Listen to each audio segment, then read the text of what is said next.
What's up? We're back. New show, new companion podcast, the return of True Detective, the good version, not that season 2 bullshit. I'm excited. This is basically the HBO show that's going to hold us over to the final season of Thrones. There's like a month in between. I think this ends at the end of February. Thrones obviously coming in April, but let's savor it. Obviously, on Sunday, we had a 2-episode beginning to the season, episode 1 and episode 2. So that was, of course, The Great War in Modern Memory. And then episode 2 was Kiss Tomorrow Goodbye. This episode of the podcast, we'll be breaking down both of those. But then obviously, as the season continues, only 8 episodes. So, 6 weeks beyond this, we'll do a breakdown of each episode as they come. So let's get into it, man. Let's start by establishing a few basics. The detectives this year, the season 3 versions of Woody Harrelson and Matthew McConaughey, are Wayne Hayes and Roland West, played by Mahershala Ali and Steven Dorff. I haven't seen Steven Dorff in forever, but though Mahershala is clearly the lead. He's clearly the lead. That's who they're following throughout the first 2 episodes. And the crime is the kidnapping of a little boy and his sister. The boy, we find out early on, was murdered and stowed away in a cave, but the sister was never found. And like most missing person cases, everyone eventually settled on the idea that the sister probably died as well, until it's discovered that her fingerprints were found in a Walgreens following a robbery. That's all explored in the second timeline, and now is as good a time as any, really, to talk about the timelines. So it's True Detective 101, right? The whole cold case concept with flashbacks throughout the show. Nothing's really changed there. And we effectively have 3 timelines. There's the initial crime and investigation. That's in the 1980s, or I think 1980 on the dot, actually. Then there's the timeline that takes place 10 years later when the fingerprints are found and it's discovered that the girl may be alive. And then there's present day, which for some reason is 2015. I don't know why. And one of those true crime documentary shows is interviewing Mahershala Ali about the old case. That's what establishes the present day timeline. That's what's going on. Now, there's something very important to understand about Mahershala's character, Wayne Hayes. He's having memory problems, and he's scrambling to figure out the missing pieces of this case before his memory kind of goes completely, right? So that's the race that's established, the race against time. He even says that these are his motives for talking to the television people, because he needs to figure out what they know, and hopefully that'll shake something loose in his own brain. So this creates some confusion for us, the viewers, because we're dealing with somewhat of an unreliable narrator. Almost immediately, we see the dialogue bleeding into multiple timelines, right? You have Wayne's brain sort of slipping in and out of memories, and we're experiencing this in real time. So some of the things we're seeing in these flashbacks aren't actually happening in these flashbacks. I mean, it seems pretty clear so far. Like, he'll respond to somebody off camera, and then it'll cut back to present timeline, and you realize that he's talking to somebody in the present timeline. So he's getting kind of like jerked out of these memories, right? But that's something to keep in mind going forward, that we might not be able to trust everything we're seeing in these flashbacks, or honestly, even in present timeline. But let's jump into the details of this case as we know it. I love Scott McNairy, by the way. He plays the father of the missing kids. He was great in Godless, and actually Halt and Catch Fire, for anyone who hasn't seen that show, I feel like it really slipped under the radar. I thought it was really good as well. But yeah, he'll be in the new Tarantino movie about the Manson murders. He's an awesome actor. But let's get to it. So the 2 kids, Will and Julie, ask their dad if they can go to the park. Right? Will says his friend just got a new dog. They're going to go meet him at the playground to see the dog.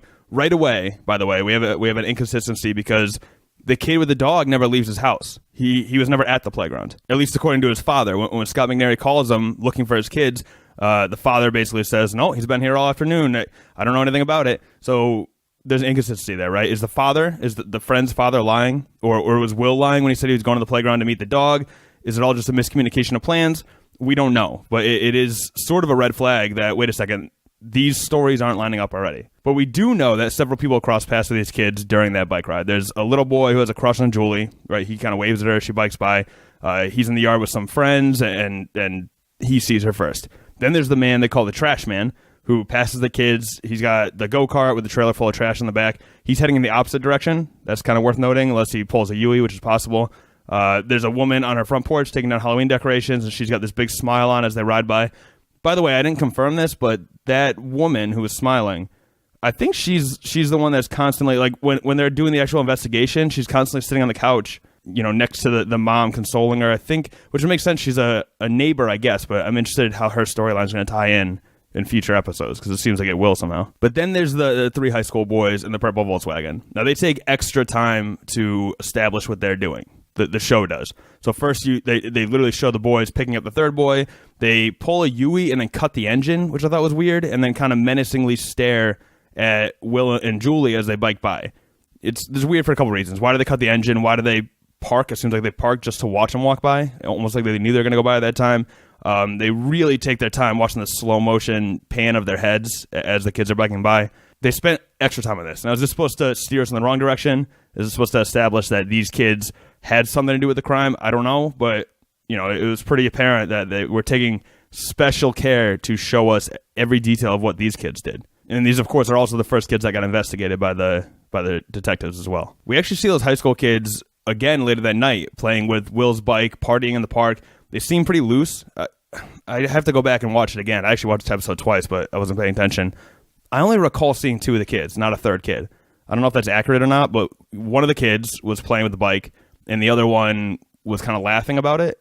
I don't remember seeing the third kid, but that could just be a mistake on my part. I don't know. Because the two kids that I definitely saw were pretty loose. They're laughing. If they had just murdered a kid a couple hours ago, I feel like they wouldn't be acting like that. I mean, you never know, but it just seems like that wouldn't be the case. But we'll obviously have to wait and see on that. We also discovered that Scott McNary and his wife hate each other, and that it doesn't seem like either of them had anything to do with the crime. There's also this creepy cousin named Dan O'Brien who had been staying with the family. Apparently, he's like an uncle to the kids. He was staying in Will's room, and Will was sleeping on the couch, and Wayne discovers a little peephole drilled in the closet so that you could see from Will's bedroom, or from his closet in his bedroom, into Julie's bedroom. There's also a bunch of Playboys underneath Will's mattress, but at least at this point, it's unclear if they belong to Will or the adult cousin. Let me just say this. I don't buy the crocodile tears from Lucy Porcel, the mom. I think she's hiding something. I'm just going to leave that there for now. It's just my gut feeling, but it seemed like when she started sobbing, it almost seemed like she was kind of laying it on thick, and you almost see that from the reaction shots. Like, you could, granted, chalk that up to, bad acting, right? Like, this isn't real life. So it's possible those are supposed to be real tears, and the actress just is subpar. But the way I know the show kind of did it on purpose is everyone kind of had this weird reaction, this uneasy reaction to watching her cry, where it seemed like they weren't buying it either. The husband, the detectives, it seems like they also were picking up on the fact that she was laying on a little thick. I think that could be a clue for later. Speaking of clues, the other major clue comes in the form of these weird sort of wicker dolls that kind of look like they're from like the Blair Witch Project or something. There's one near an old stump in the woods. There's another one at the entrance to the cave where Will's body was found. That's where the first episode sort of wraps up. Finding the body, drawing attention to these wicker dolls. And then episode 2 adds a lot of layers to these things. For example, we find out Wayne has a daughter that he's estranged from. We also meet the cousin for the first time, Dan O'Brien, and he is a weird-ass dude. I don't even know how to... I mean, we don't get any deeper into the people situation, but that's probably the biggest red flag so far, and you would have to think that this Dan O'Brien character has something to do with it. Now, why would he want to spy on that little girl? And is it any coincidence that the little girl is the one that survived and the boy was just murdered and left for dead? Could be, right? Could be a coincidence. We don't know yet. Tom's parents basically hate Lucy, and I don't disagree, by the way. I'm really not a fan of hers. Apparently, there's a chance Julie isn't even Tom's kid. Now, these are just rumors, but apparently she may have conceived while Tom was away, and Tom isn't allowed to go back to work at the body shop. So you can only imagine what sort of spiral that's going to create. And I don't know if this is intentional.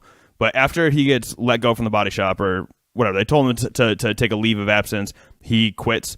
After that happens, he's walking home, right? The two detectives pick him up, and they're talking to him in the car. And this could mean nothing, potentially, but he says Will's name and can't bring himself to say Julie's name. Now, once again, in a script, when I'm watching a show, like, some of these things could be accidental. Not every single thing has this significant meaning. Maybe I'm attaching meaning to it. But once again, you see the reaction shots. So he says... He's like, my kids, Will, and he trails off. He doesn't say Julie's name. Maybe that's, I mean, granted, we were just learning the information that it might not be his kid.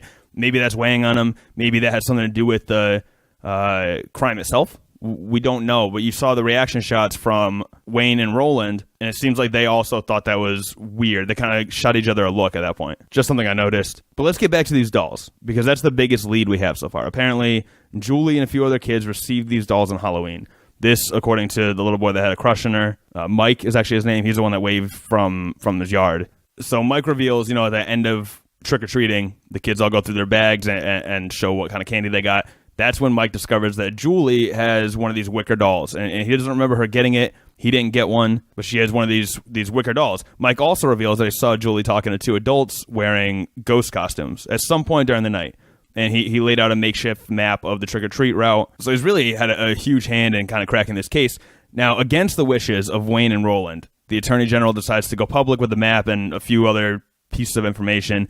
essentially tipping their hat to whoever did this crime. Now, naturally, the detectives aren't happy about this, and the action actually results in a few hundred false tips and mass panic around town. It also put the pressure on Wayne and Roland, who started getting more aggressive with the investigation. They go so far as picking up a child molester and actually like beating the shit out of him during an interrogation in an old rotting barn. So clearly off the books type stuff. Turns out he wasn't the murderer, but he was working at a daycare under a different name. So at least they put that to an end. I think what this little side plot shows, however, is just how desperate the detectives have become, right? It's sloppy, they're rushing, and that's dangerous. That's what leads to mistakes. Now, the one person we haven't talked about yet is Amelia. That's Wayne's wife. In the present timeline, she's already died, but she's obviously in the 2 flashback timelines. And it seems like she was integral in helping the case, going as far as famously writing a true crime book about it. Apparently, it's a classic of nonfiction literature or something, according to the television exec. She might be kind of buttering him up, but I wonder, they brought up this book a lot in the first 2 episodes, and I wonder how that's going to affect the case. Like, does it help? Like, I could also see that being a hindrance. I could see that maybe being a wedge that was driven between Wayne and Roland. We don't really know. We know they're not super close because we don't really see him in either the 1990 timeline or the 2015 timeline. So there's some split, right? There's some sort of tension between them. We don't know what it is yet, but I wonder almost if that has something to do with Amelia. By the way, speaking of the television executive, the most interesting line I heard in either of the 2 episodes comes from a question that the television executive was asking to Wayne. She says, after the events of 1990 and what happened with Julie and her father, you left the PD. Then she asked again, did you have theories after what happened with Julie Purcell and her father in the 90s? Theories that weren't in line with your superior's directives. So what the hell happened? As far as we've gotten in the 1990 timeline, they're doing this arbitration hearing. They reveal that they found Julie's fingerprints, but that's all we know. We haven't met Julie. We don't know if she's alive. We don't know if she was the person that robbed the pharmacy. We don't know if she was just a customer and they happened to pick up on her fingerprints because they're in the system. We don't know anything yet. And we haven't seen her father. We haven't seen him beyond that 1980 timeline. But somehow he was involved. Is he the one that got arrested for the crime back in 1980? Did they find out that he was the one that actually did the crime after the fact? Or did Wayne theorize that he did the crime after the fact and they didn't buy his theories and that's why he left the police department? I don't know. They establish a lot of mystery just in these 2 questions. Unanswered sort of storylines, narratives that we don't know, we have no conclusion to yet. And that's the kind of thing that keeps me coming back. Like, I'm very excited to get some more insight on what exactly happened after that arbitration meeting in 1990. What is Julie like 10 years after her abduction? Was she abducted? Did they run away? We don't know what happened. Here's a theory for you. Talking about these wicker dolls, is it possible? I'm probably way off, but why not theorize, right? Why not? There's a peephole in Will's room looking into his sister's room. Is it possible that peephole was used by Will? Is it possible Will was abusing his sister? Is it possible that Julie biked off with Will, killed her own brother? That's why she has the dolls, because she wanted someone to find them. That's why the brother is very peacefully laid down. I don't think it's possible because I think they said it snapped his neck. There's no way that a little girl did that. But is it possible that somehow Julie was in on this and then she ran away? I don't know. Maybe she employed the help of those teenage boys or somebody else. Still very far-fetched, unlikely. I'm spitballing here, you know? I'm like Wayne, you know? I never stopped theorizing about what happened that day. But that's something I want to know. So what the heck happened with Julie and her father in 1990? We don't know that information. We also don't know who got arrested for the crime in the 80s, the whole arbitration thing to get the conviction turned over. We don't know who was convicted of that crime in the first place. We don't know who spent the past 10 years in jail. We have no idea. And then there was the note, right? It read, do not worry, Julie is in a good place and safe. The children should laugh. Do not look. Let go. There's no clear indication as to who sent that note or exactly what it means. And that's the last we see of these past timelines in these first 2 episodes.